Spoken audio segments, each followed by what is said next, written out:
na po. Hello mga langga, mga ka-FW natin dyan, mga friends natin kung saan man kayo sulok ng mundo naroroon.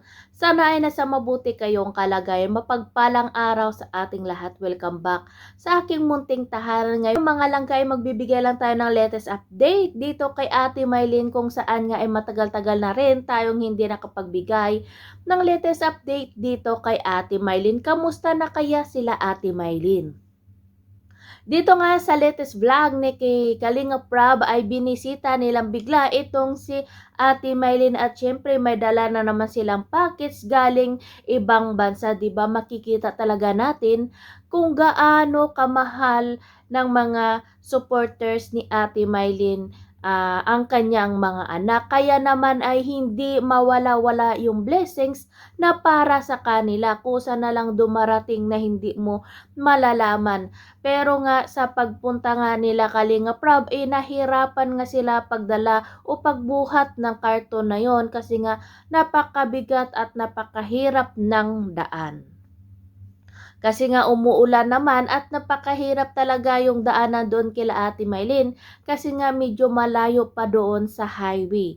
At nakita naman natin na yung mga dinadaanan nila ay marami pang tubig, parang lumulubog-lubog doon pag dumadaan yung mga motor yata, 'di ba? Pero kahit anong hirap ay kinaya ng mga Kalingap team at ni Kalingap Prab para lang maidala o maihatid yung package para sa pamilya ni Ate Mylene. At dito nga nagulat sila sa kanilang nadatnan, hindi nila akalain na yun ang ginawa ni Ate Mylene kasi alam naman natin sa mga oras na yun, sabi nga ni Kalinga Prab, ay panamasarap makipagchismisan sa kapitbahay kasi nga may naririnig tayo na nag-video okay o nagkakaraoke dun sa mga kapitbahay nila Ate Mylene. At dito rin nalaman din natin na parang namamaos na daw itong si Ate Mylene nga sa kakasigaw. Pero hindi natin alam kung ano yung rason kung bakit namamaos si Ate Mylene. Kaya dito mga langga, panoorin natin ang nadatnan nila Kalinga Prab sa bahay nila Ate Mylene.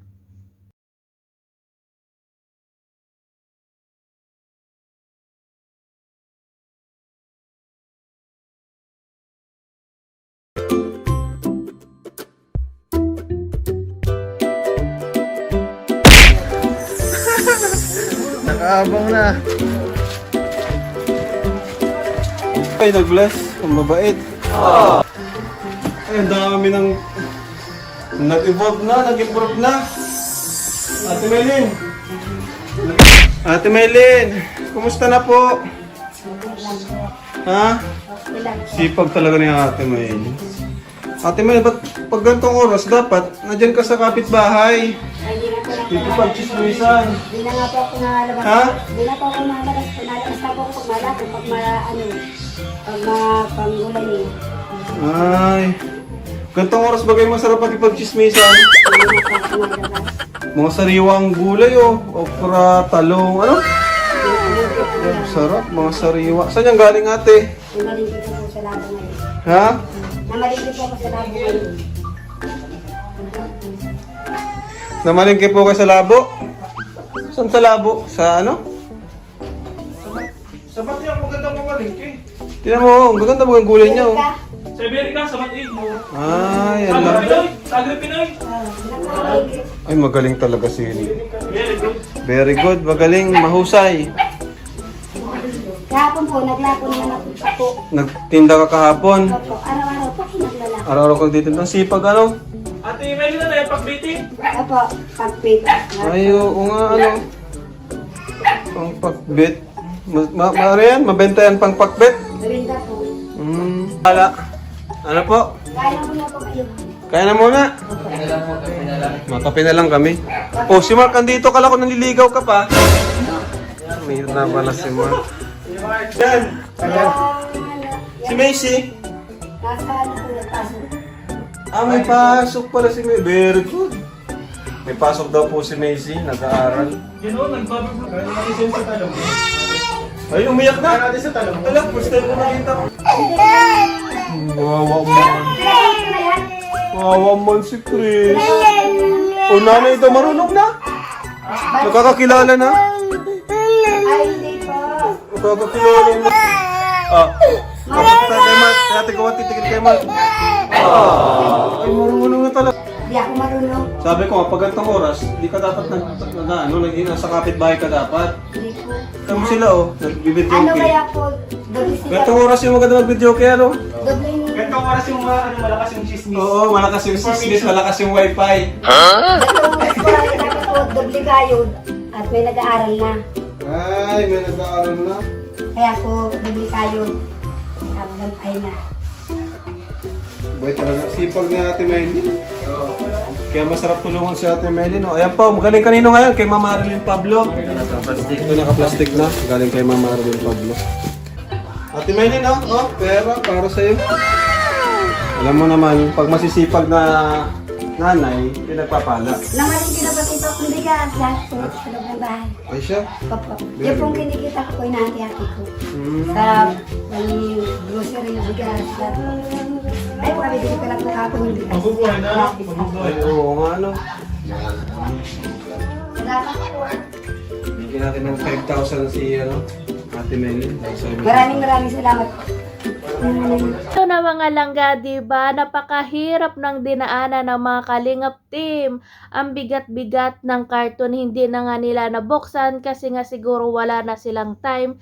Kaya sinabihan na lang nila sila Ate Maylin na sila na yung magbukas, diba? At doon nga nadat na nila si Ate Maylin. Nagulat nga sila at hindi makapaniwala na sa oras na yon. Akala nila si Ate Maylin nakikipagchismisan sa kapitbahay kasi nga ayon nga kila Kalingap Rab, ito yung mga oras na yun, mga oras na pagdating nila na yun, ikasarapan daw makipagchismisan sa kapitbahay. Pero nagulat nga sila sa nakita nila o nadat na nila sa bahay nila Ate Maylin na andon si Ate Maylin naggagayat o nagpre-prepare ng kanyang mga panindang gulay. At dito nakakagulat kasi nga ibang gulay na ang tinitinda ni Ate Maylin. Diba dito natin makikita na napakasipag dito natin makikita kung gaano kasipag at kadeterminasyon itong si Ate Maylin para maahon sa kahirapan at matustusan yung pangangailangan ng kanyang mga anak, 'di ba? Kasi nga naubos na daw yung paninda niyang pako at syempre umuulan, mahirap talaga yung magpunta pa sila, tsaka medyo malayo pa yung kinukuhanan nila ng pako, kaya yung minabuti niya na lang na magbili na lang ng sitaw, kalabasa,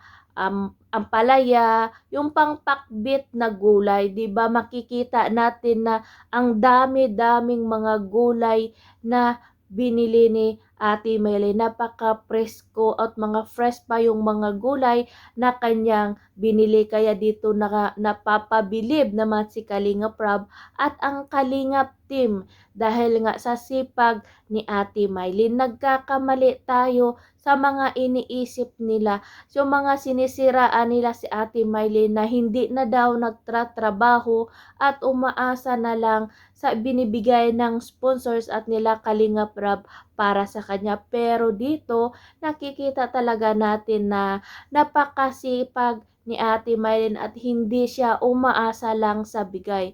Kasi nga lagi sinasabi ni Ate Maylin na mas masarap talaga na may sarili kang kita at huwag umasa sa nagbibigay kasi nga hindi naman panghabang buhay yung ibinibigay ng mga sponsors. Kasi nga hindi lang naman lahat kasi nga hindi lang si Ate Maylin ang dapat nilang tulungan. Marami pang mga taong na sobrang nangangailangan ng tulong. Kaya napakawais ni Ate Maylin. Hindi siya umaasa doon sa tulong na ibinibigay ng mga sponsors. At dito nga ay napakatalino ni Ate Maylin kasi nga pag pag bumili ka ng mga gulay na yan, pag madamihan, parang wholesale tawag doon, mas mura talaga yung mabibili mo pag marami yung binibili mo. At makapagpapresyo ka talaga pag katulad niyan, ginagayat ni Ate Maylin para na gawing ano na pangpakbit, ilalagay na lang niya yan sa isang supot o isang plastic na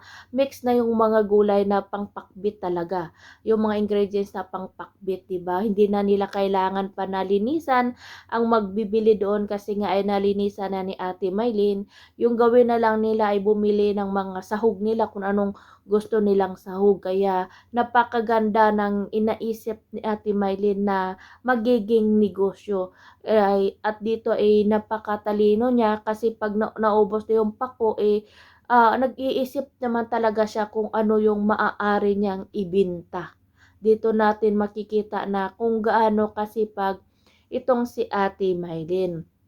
At dito nga ay napansin nga nila Kuya Jason na parang namamalat yung boses ni Ate Maylin o parang hindi maganda yung boses niya, namamaos na. Kaya sinabi niya na sa kakasigaw daw niya sa paglalako ng paninda niya kung kaya't medyo namamaos si Ate Maylin kasi syempre naman pag naglalako ka ng paninda mo kailangan mo talagang sumigaw, boses mo talaga yung puhunan mo rin diyan. At syempre nakakapagod at ito makita niya natin si Ate Maylin parang pagod na pagod nga. At sabi nga ni Ate Maylin, kailangan talaga ng dobling kayod kasi nga nag-aaral na yung mga anak niya. At sa katunayan nga, wala doon si Macy at si Kisa ka si May kasi nga nag-aaral sila, may klase sila May. At doon dinadat na nila Kalingap Rab na andun nga talaga si May at saka si Macy na nag-aaral, di ba? Makikita natin na kahit na ganyan si Ate Maylin mag-isa niyang binubuhay at tinatuguyod yung kanyang mga anak ay dubling sikap talaga siya. Wala siyang ibang iniisip kundi yung kapakanan talaga at kinabukasan ng kanyang mga anak. Kaya nga palagi siyang binibiro na pwede na siya mag-asawa pero sabi niya wala na talaga siyang planong mag-asawa at payo niya sa mga single mom dyan na marami ding mga anak, sabi niya tama na yung mga anak niya. Sapat na yung mga anak niya para sa kanya. Yung gusto niya lang talaga mataguyod yung pang-araw-araw na kabuhayan nila at mabigyan naman ng magandang kinabukasan nga ang mga anak nila Ate Maylin kasi siyempre wala siyang inaasahan na tutulong sa kanya kundi yung sariling kayod niya lang. Kaya dito isang magandang ehemplo itong si Ate Maylin sa mga nanay din na nag-iisang tinataguyod ang kanilang mga anak. Kaya kung nag-iisa lang kayo sa buhay nyo, huwag kayong mawala ng pag-asa. Laban lang.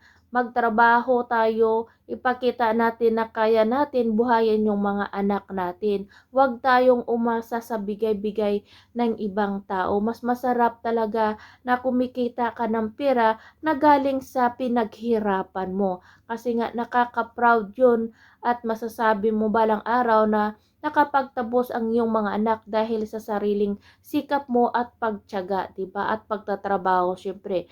Kaya dito nga ay may binigyan ni Kalingap Rab ng 5,000 pesos itong si Ate Maylin kasi nga deserve ni Ate Maylin na mabigyan ng pera at ganyang tulong. At dito nga sinabi din ni Ate Maylin na yung mga kinikita niya sa paglalako ng kanyang gulay pang araw-araw binabudget niya o binibili niya ng pagkain nila. Sa katunayan nga bumili siya kahapon ng kanyang bigas, mga ulam at grocery niya sa bahay nila. Diba napakaganda ng isip ni Ate Maylin, napakatalino ni Ate Maylin.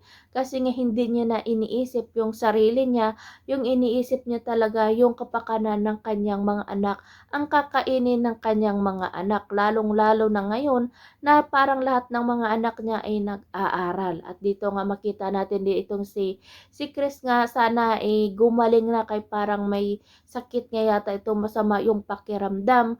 Kaya kay Ate Maylin, laban lang. Alam kong kaya mo yan, darating ang araw na makakaahon ka rin sa kahirapan.